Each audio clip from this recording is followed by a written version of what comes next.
Hello and welcome to my art blog. Today is Value Study Day. Value studies are monochromatic paintings that focus on the darks and lights in your piece instead of the colors. They are important for basically any form of painting. When I was learning digital painting, for example, that's one of the first things that any tutorial would tell you. And that's because value studies ultimately help give you depth and dimension to your painting. By focusing on the values, you're able to build up this sense of three-dimensionality and keep your piece from looking flat. For example, if I paint this wall with simple colors like this, it looks fine, but it lacks any real depth. But if I use different dark and light colors, it looks like it's got dimension. Understanding values is the key to making any piece look dynamic. And as I said, this is true for any form of art. Whether you're doing ink rendering or oil painting or digital painting, you need to know your values. I think I've done a value study maybe one time, and it was a really tiny painting. So today I'm here to do my homework. I painted this piece a while ago based on a photo that I took, and while I don't think it looks terrible, it doesn't really pop. The colors are a little dull and the contrast isn't high enough to give you that glowing effect from the original photo. The thing that makes the photo striking is that sharp contrast between the very bright light and the very stark shadow. So in an attempt to make this piece more eye-catching and capture some of that brightness from the original photo, I'm gonna try and paint this using only black. Usually you would use black and white for a value study, but white works differently in watercolor than in any other medium. First of all, there is no such thing as white watercolor paint. If you buy a set of watercolors, you're probably gonna get white in there, but that is not watercolor, it's gouache. Watercolor by nature is very translucent, so when you put a layer down, you can see through it down to whatever's underneath. White watercolor, however, is opaque, which means when you mix it with another color, that color loses some of that translucency and also becomes a little more desaturated in the process. You of course can use it to lighten your paints, it just changes the consistency and the colors become a lot less pigmented. Usually if you want a lighter color, you just add more water, and if you want an area to be completely white, you just leave that area blank so that the white of the paper shines through. To make things easier for myself, I set the picture to black and white so that I can see the shadows more clearly.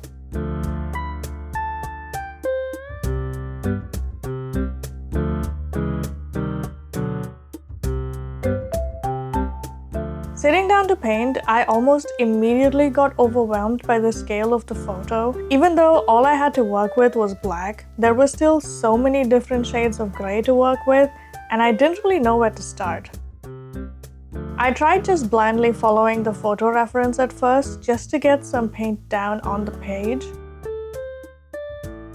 As I kept painting, that feeling of being overwhelmed slowly faded away, and I was able to actually pay attention and enjoy what I was doing. I didn't realize it was going to be so freeing to paint with just one color. You don't notice how much thought goes into color mixing and color theory when you're painting a fully colored piece, but when you take that element away, it's suddenly so much easier to paint. I didn't have to consider anything except how dark or light the paint was. All I was seeing was light and shadow, and I didn't have to worry about anything else.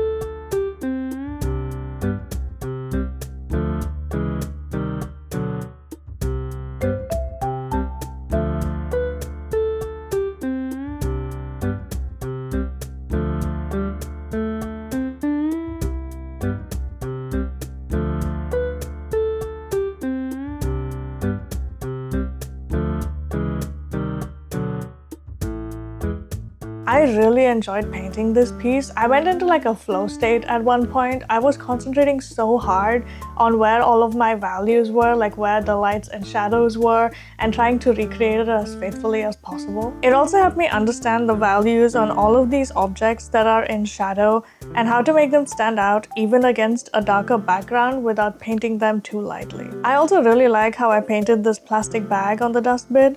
I think that looks really good. The next step is to convert the black and white piece back into color and see if I can do a better job than what I painted originally.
Having the value study nearby was super helpful for knowing where to place my shadows. You can obviously see where the shadows go in the original photo, but because I did the value study, I also noticed more details, like how this vent and the pipe still cast their own shadow despite already being in shadow, or how there's a subtle bounce light under the fan here from where light is reflecting off the vending machines.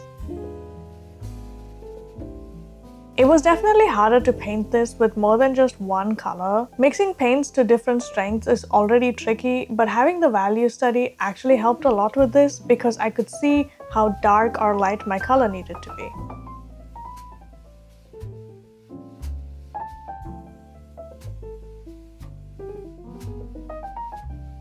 I put this piece away yesterday, having finished it, but something about it was still pretty unsatisfying to me. If you look at the other painting that I did before, I do think there is some improvement when it comes to the light and shadow. However, there is still some consistency between the way this is painted versus how this is painted. And I realized that the thing I was missing and the thing that was leaving me unsatisfied with the painting was probably the dark of this main shadow area. If you look at the black and white study that I did, the shadows are much crisper. You can see this shadow, especially this block of shadow, it's so prominent and it's so contrasting with the rest of the image. But here the shadow is significantly lighter. You can compare the tones of these two. And this is a much darker, more intense shadow than what I've applied here. And I think the reason this one is lighter is because I'm scared of making it too dark and ruining the piece. But I do think I should go in and darken up this area of shadow because it really does so much to bring out that contrast in the image. Just comparing these two, there is way more contrast in this one and there's a lot less in this one. So I'm going to go in and fix the values and try not to hold myself back from fear of messing it up.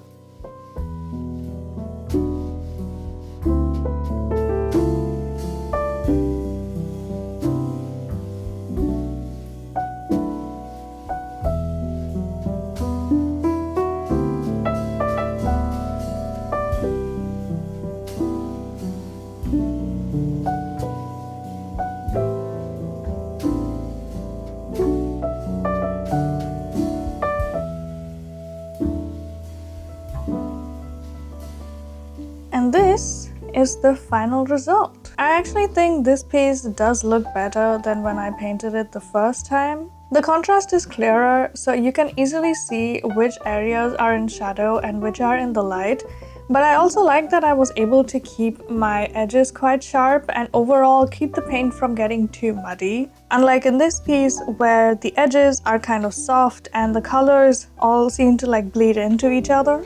Having the value study for reference was super helpful, especially with adding that final layer of dark shadow. I think making the shadow darker really brought the whole piece together and pushed the contrast so that there's a clear distinction between light and dark. I didn't expect to enjoy doing the value study as much as I did. If you haven't tried doing a value study, I would highly recommend it. It really makes you focus on building a crisp and clear image without relying on color to do all the heavy lifting. But that is it for today. Thank you so much for watching. I hope you enjoyed the video. If you have any tips or suggestions on how to get better at painting, please leave them in the comments, and I'll see you in the next video. Bye!